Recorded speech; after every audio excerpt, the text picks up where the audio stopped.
amigas, buenas tardes. Volvemos a encontrarnos aquí en Sin Censura. Hoy es un día especial, 2 de octubre. 51 años han transcurrido de aquella noche de Tlatelolco. Estudiante en aquel momento en nuestra Universidad Autónoma Benito Juárez de Oaxaca, recuerdo aún cómo las noticias comenzaron a circular ya muy tarde y fundamentalmente la mañana del 3 de octubre, lo que se podía conocer en aquella época en términos de los medios de comunicación. El 2 de octubre es una fecha paradigmática en nuestro país. Es un parteaguas. El sacrificio de mujeres y de hombres, estudiantes, la mayor parte de esa noche de Tlatelolco, está presente. Nuevos estadios se han construido en nuestro país, pero ese hecho ahí queda. Ahí están los responsables. Ahí está la historia para ser revisada. Y me parece que para las nuevas generaciones debe ser un compromiso, una obligación moral el enterarse de lo que ocurrió, porque son hechos que no deben jamás volver a repetirse. 2 de octubre. 2 de octubre no se olvida. Y en ese contexto, en este transitar de Sin Censura por diferentes temporadas, espacios, tiempos, personas, el 1 de octubre de 2003, ya hace algunos años, tuve la oportunidad de platicar con Pablo Gómez. Pablo Gómez, uno de los hombres más reconocidos de la izquierda mexicana, desde sus tiempos estudiantiles en la Facultad de Economía fue un líder. Él participó activamente en el Comité Nacional de Huelga y en todas las decisiones en torno al 68. Y esta oportunidad que me dio hace algunos años de poder conversar con él sobre este hecho del 2 de octubre que él vivió, porque estaba en el edificio Chihuahua, desde donde se estaba llevando a cabo el meeting, desde donde los líderes hablaban a los compañeros reunidos en la plaza. Tiene él, sin duda, un testimonio real de lo que ocurrió ese día.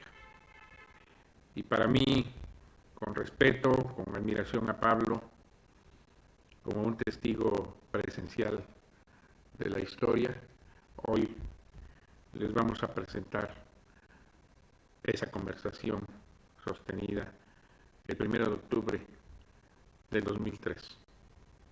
Pablo Gómez y el movimiento estudiantil del 68, la noche de Tlatelolco. Acompáñenme.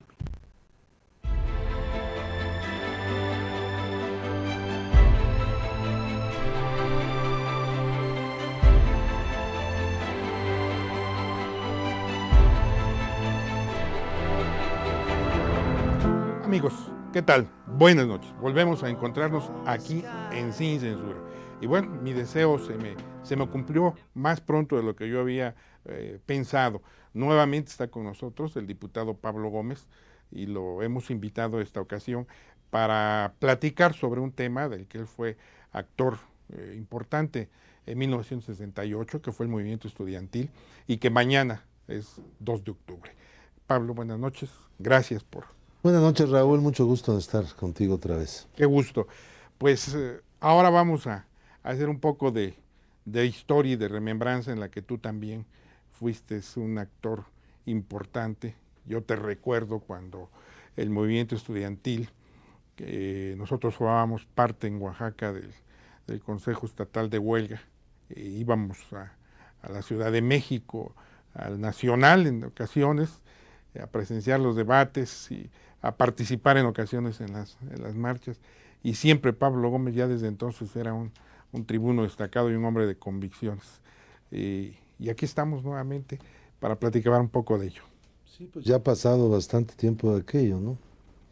Yo creo que el movimiento del 68 fue algo que tuvo mucha repercusión en la conciencia del país, en la cultura, en la formación de una generación que pues, no se conformaba, ¿no?, con el sistema político que se vivía hasta entonces y que se levantó para conquistar lo que entonces llamábamos libertades democráticas.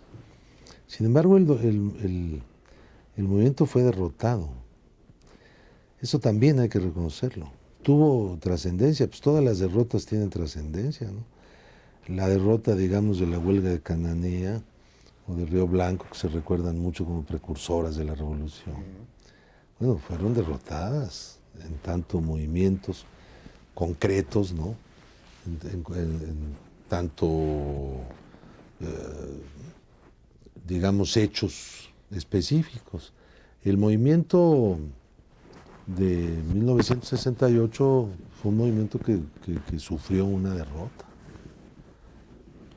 Fue reprimido. Eso es a lo que iba yo a decir, ¿a qué precio, no? ¿A qué precio también para el Estado, no? Bueno, el Estado fue el que se encargó de reprimir al movimiento, ¿no? Por lo tanto, pues evitó, digamos, tener que reformarse. Cuando el presidente, cuando Díaz Ordaz dice, considera que no se puede negociar y que no se puede llegar a un acuerdo con los dirigentes del movimiento, es porque considera que lo que el movimiento está pidiendo es una cosa que el PRI, o sea, su partido, el gobierno mismo, no puede conceder. No puede conceder la libertad de los presos políticos, no puede conceder pues, una serie de libertades democráticas, no puede conceder pues, la libertad de manifestación, de expresión, de asociación, no puede conceder eso, entonces reprime y logra no concederlo. En ese momento así es. En ese momento hay una victoria del sistema, del partido dominante, ¿no? ¿Tú estabas en Tlatelolco el 2 de octubre? Sí, yo estaba en el tercer piso del edificio Chihuahua cuando llegaron los soldados vestidos de civil y alcancé a subir al quinto piso y entré a un departamento de la novia de un compañero nuestro, Hernández Gamundi. Félix Hernández Gamundi, y ahí estuve hasta que llegó el ejército por nosotros y nos detuvo a todos, ¿no? Durante ese momento, bueno, la refriega, sí, no la refriega, más bien el tiro al blanco que hacía el ejército sobre el edificio Chihuahua, pues era una cosa bárbara, ¿no? Era cualquier cantidad de balas, ¿no? Aquello quedó completamente lleno de agujeros, pero absolutamente lleno de agujeros, todo el edificio. Entonces, echaron bala y de todos los calibres, entraban unos calibres tremendos que arrancaban pedazos de pared, estaban tirando con ametralladoras pesadas, como si hubiera una guerra, ¿no? Como si hubiera un combate. Entonces, yo lo que tengo muy claro de ese momento, el 2 de octubre, es que intervinieron soldados vestidos de militar, soldados vestidos de civil, policías judiciales, Dirección Federal de Seguridad, agentes de gobernación, intervinieron también judiciales del Distrito Federal, el Servicio Secreto, los servicios especiales del Departamento del Distrito Federal, granaderos en un plano muy secundario, fuera del lugar, no directamente, y hasta ambulancias de los servicios médicos del Distrito Federal, etcétera, etcétera, y todos bajo el mismo comando, porque todos entraron en acción al mismo tiempo. Sincronizados, cuando la bengala, ¿no? Sí, estaban completamente sincronizados. Entonces, cuando hay ese nivel de sincronización en la acción de tantas fuerzas y tantas cosas que intervienen en una matanza como esta, pues quiere decir que esto fue planeado de manera meticulosa, ¿no? Y todos intervinieron al mismo tiempo. Y que echa por tierra esa versión que hay de la famosa provocación y que desde el edificio le dispararon al ejército, etc. Esto era una operación de Estado. Para empezar, pues, ¿qué estaba haciendo ahí el ejército? Digo, ¿cuál era el objetivo de su presencia? Cierto. Y después, ahí te apresan esa noche. Sí, me llevan a la prisión militar y ahí estuve algunos días, incomunicado en una celda muy pequeña, donde solo estaba yo. Y luego a Lecumberri. Y luego, sí, nos sacaron de ahí, nos llevaron a Lecumberri. Ahí estuve 2 años, 7 meses más o menos. ¿Tú también fuiste de los que se fue a Chile? Sí, yo salí a Perú, sí. Y a mí me sacó la policía por la puerta de atrás de la cárcel, me llevó al aeropuerto y me dejó de arriba de un avión. Y amanecí en Lima. Y pues, a los cuantos días tomamos un autobús y 70 horas después llegamos a Santiago, en Chile. Y ahí estuvimos muy pocos días. Yo estuve en total 40 días fuera del país y volví. Sin embargo, bueno, esto es la parte culminante de la represión, el 2 de octubre. Pero durante todos esos 2 meses, de alguna manera también creo que la participación que hubo fundamentalmente del estudiantado, pero también su vinculación y ese despertar, porque fue un despertar de conciencia. Creo que también tuvo mucha validez todo esto. Las grandes discusiones en el Consejo Nacional de Huelga, los planteamientos de carácter político, todo eso yo creo que también tiene un valor muy importante histórico. Sí, cómo no, mira, existía una tendencia, una vanguardia estudiantil de izquierda que se había venido conformando durante todos los años 60 en una cantidad de luchas en muchos lugares del país, que demandando básicamente eso, ¿no?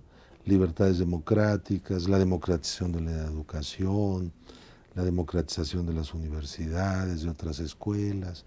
El cogobierno estudiantil. Claro, la participación de los estudiantes en el gobierno, en las universidades, que venía planteando también pues el que no se eliminaran servicios sociales, asistencia a los estudiantes, especialmente a los estudiantes pobres.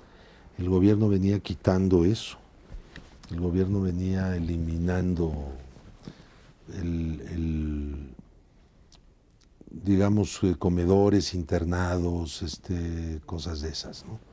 Entonces, bueno, el movimiento se formó también en represiones bárbaras. Teníamos estudiantes presos políticos en el país, especialmente en Morelia en esa época. Entonces, estábamos luchando por la libertad de ellos, ¿no? Y el gobierno era muy represivo. No solamente era, digamos, el priismo tradicional, sino que pues era más represivo que en otros momentos, ¿no? Cada vez era más represivo, ¿no? Desde el año 59 de la represión contra el movimiento ferrocarrilero, por lo que estaban todavía en la cárcel Campa Vallejo y otros, que ya llevaban muchos años, ¿no? Sí. A partir de ahí, pues el gobierno era cada vez más represivo, ¿no? Es la verdad. Entonces, esto era una lucha por libertades democráticas, por un cambio en el país, una cosa verdaderamente auténtica que surgió de la juventud de México, de una parte de la juventud de México. El momento en que se presenta el movimiento en el 68, en ese momento hay personas, hay estudiantes que están preparados para hacerse cargo de la dirección. Hay una vanguardia estudiantil de izquierda y ellos asumen la dirección. Vamos a un corte y regresamos para concluir sobre este tema.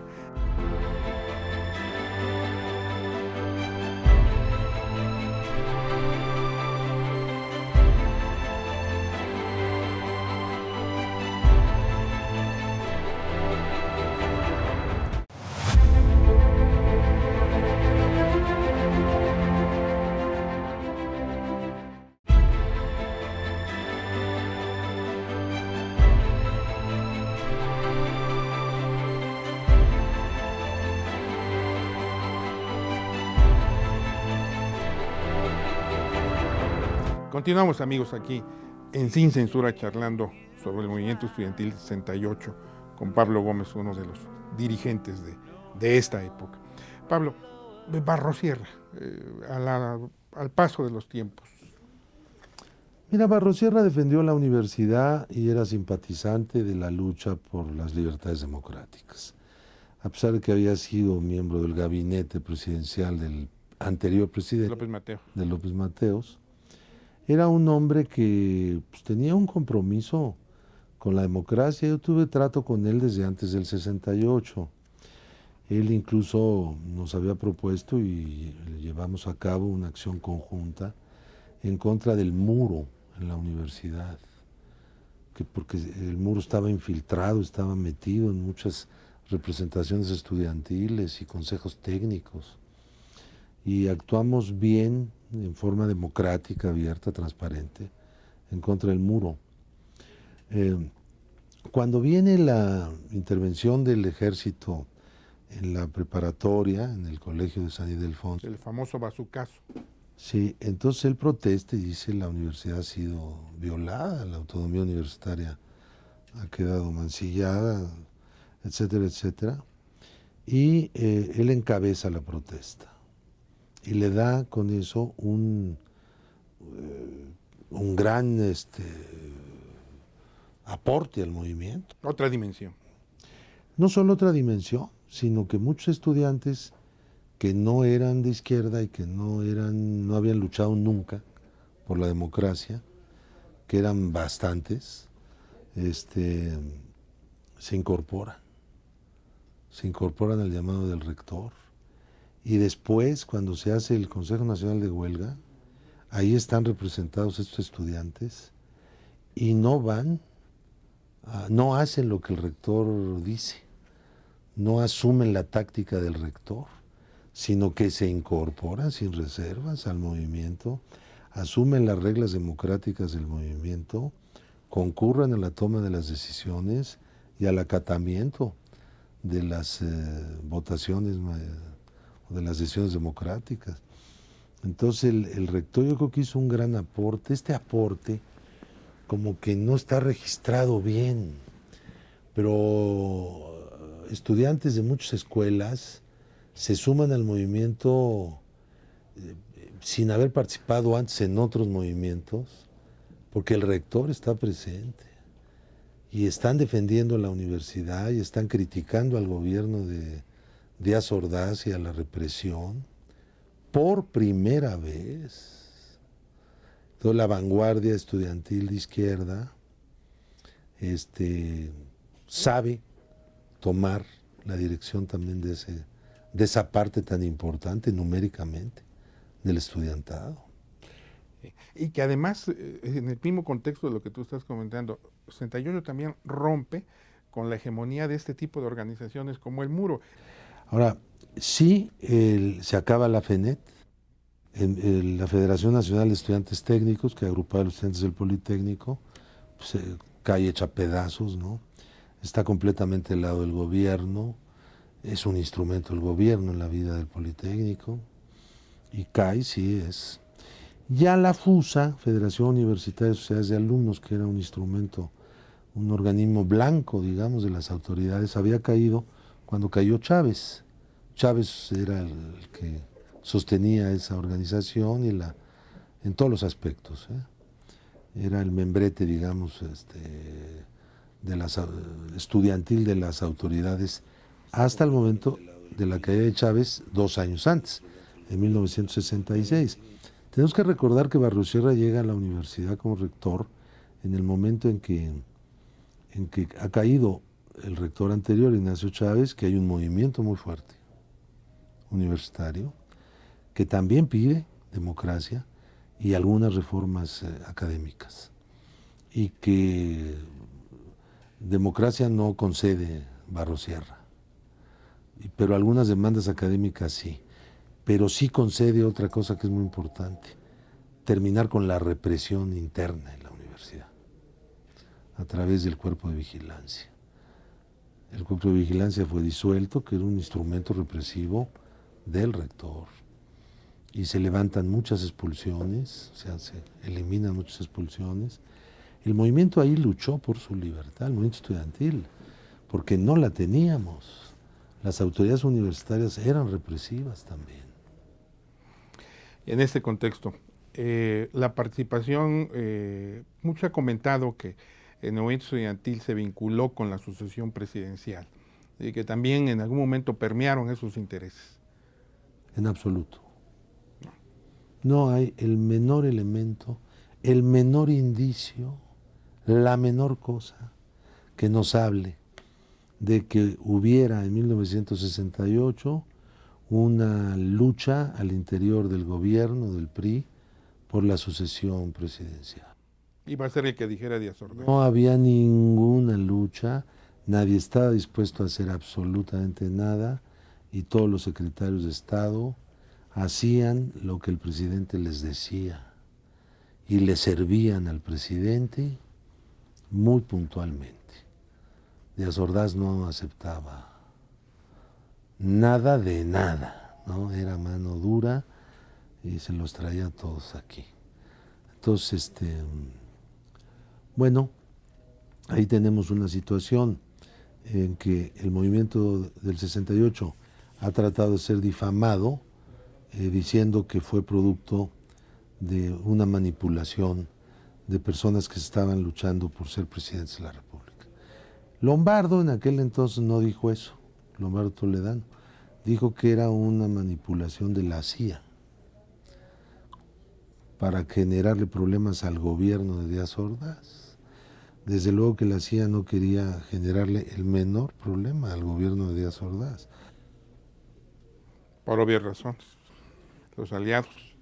Bueno, en el contexto de en la algunas Guerra Fría, ¿no? cosas eran discrepantes, por ejemplo, Díaz Ordaz no apoyó la invasión norteamericana en Santo Domingo, ahí operó, digamos, la política tradicional del país, mantuvo relaciones con Cuba, pero había un chequeo muy minucioso en el aeropuerto de todos los que iban y regresaban de Cuba, y todos estaban fichados, y la CIA recibía copia, dijo, sin duda. Entonces, bueno. Está bien. Finalmente, en este tiempo ahora se ha estado planteando todo esto, el de llevar al juicio no solo de la historia a quienes participaron, a quienes de alguna manera tuvieron que ver, independientemente de que Díaz Ordaz haya asumido en aquel informe presidencial la responsabilidad jurídica, histórica, moral, social, etcétera, etcétera, ¿no?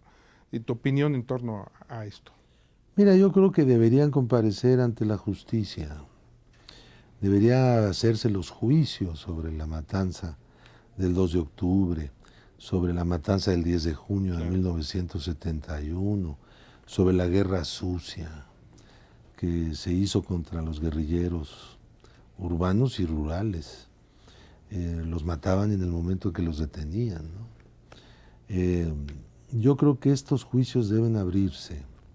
Sería muy bueno para el país, porque un país no debe olvidar sus tragedias, no debe olvidar que hubo represión, persecución, asesinatos, que el poder era usado con toda la violencia a su alcance para eliminar a sus opositores o a sus críticos. No debemos olvidar eso como país, porque olvidar eso como país nos pone en la tesitura de no estar advertidos de que eso llega a pasar y que hay que defender nuestras libertades y ampliarlas, y que eso es una lucha en la que todos debemos estar siempre, permanentemente. Entonces la memoria nos ayuda a esa lucha y nos ayuda a forjar un futuro mejor. La memoria no es una memoria vengativa, no es para tomar revancha, es para decirnos a nosotros mismos y a las generaciones próximas que estas cosas ocurrieron y no deben volver a ocurrir. Y que si la autoridad abusa, si la autoridad utiliza los instrumentos que teóricamente la sociedad ha puesto en sus manos para reprimir, para matar, para desaparecer, esa autoridad debe ser castigada. Y no debe haber impunidad. Y la lucha contra la impunidad no es solamente una lucha hoy, que desde luego lo es, sino una lucha desde el 2 de octubre y desde antes, del 2 de octubre del 68, todos los días que han pasado han sido días de impunidad. Entonces, acabar con esa impunidad es presentar a los posibles responsables de esos delitos ante los tribunales para que sean juzgados. Independientemente del tiempo que haya pasado. Claro. Porque el hecho ahí está. Sí, pues, los acontecimientos son... Y yo creo que urge porque, como digo, desde entonces cada día ha sido un día más de impunidad. Yo estoy clarísimo de que este señor Echeverría es uno de los criminales de Estado más grandes que ha habido en la historia contemporánea del país. Un hombre completamente desalmado, siniestro, ¿no? Que debería comparecer ante un tribunal de justicia. Sería muy sano. El hecho de que haya envejecido, bueno, es que toda su vejez ha sido una vejez de impunidad. Entonces, yo le tengo mucho respeto a los mayores, pero aquí se trata de un criminal de Estado, ¿no? Digo, Nuremberg no hubiera sido posible sobre la base de decir, bueno, había una guerra y en la guerra se cometen excesos, ¿no? Pues había habido crímenes contra la humanidad y fueron juzgados los responsables de sus crímenes. Yo creo que esa idea es una idea correcta y bueno, pues si aquí en México no se puede, que sea en la Corte Penal Internacional, ojalá pudiera ser posible eso, ante la inoperancia de la justicia mexicana. Muy bien, Pablo. Pues te agradezco muchísimo que hayamos podido platicar, hablar sobre este tema del que tú fuiste, de este gran movimiento del que tú fuiste parte activa. ¿Algo que quisieras agregar? Pues un saludo muy afectuoso, como siempre, Raúl. Muy contento de estar aquí con ustedes. Te agradezco, Pablo. Amigos, hemos llegado al final de Sin Censura. Ya saben a qué hora es, ya saben qué día es, ya saben en qué canales. Los quiero mucho. Buenas noches.